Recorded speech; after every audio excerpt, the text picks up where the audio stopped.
One of the unique characteristics of competency-based courses at Kirkwood is how success on assessments is communicated to students. In traditional courses, students are used to seeing points, percentages, and/or letter grades to indicate how they did on assignments and assessments. In competency-based courses, this is not the case. During a course, students do not see points, percentages, or letter grades. Instead, verbal ratings are used. The verbal ratings include exceeds, proficient, approaching, needs work, and no evidence. In order to pass an assessment, students need to achieve either an exceeds rating or a proficient rating. Any other rating requires the student to revisit the learning, revise the work, and resubmit.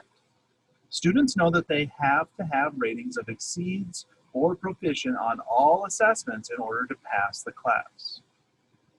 Although the system of verbal ratings works well for communicating progress and success during a course, Kirkwood does require that an overall letter grade is given at the end of a competency-based course. There are several reasons for this. One of those reasons is for transcripting purposes and for students who are looking to transfer courses to other institutions.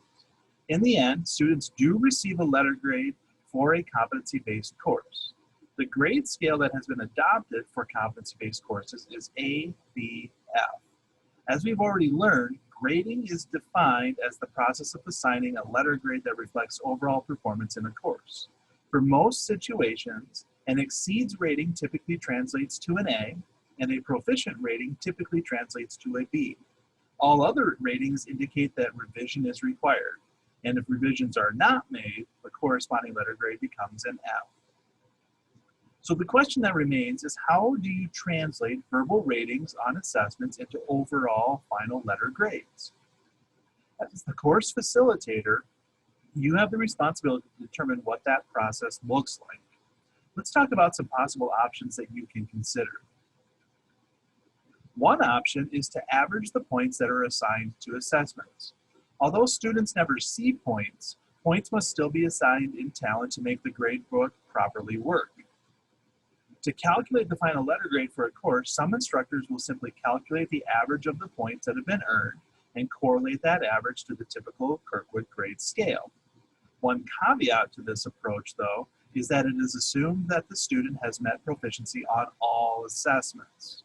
Again, if a student is not proficient on all assessments, then he or she cannot pass the course.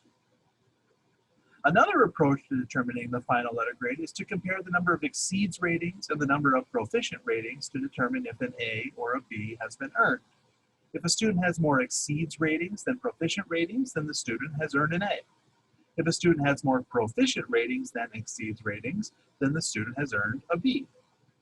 This approach is more of a manual approach. It requires some careful thought, particularly if pluses and minuses are considered for the letter grade. There are other ways that can be used to translate performance into an overall letter grade as well. Whatever system you choose to use, the key is to be clear and consistent in your approach. Map out a plan and be transparent in how you determine letter grades. As long as your system is fair, and as long as there is documentation supporting the assigned letter grades, Kirkwood will back you up in the event that a student challenges a grade. Again, transparency is essential so that all stakeholders understand how grading in your course works. If you have any questions about a grading system or simply want to chat about the options that might work best for your course, please feel free to reach out to the curriculum development team and/or your administrators. We are happy to discuss your grading options.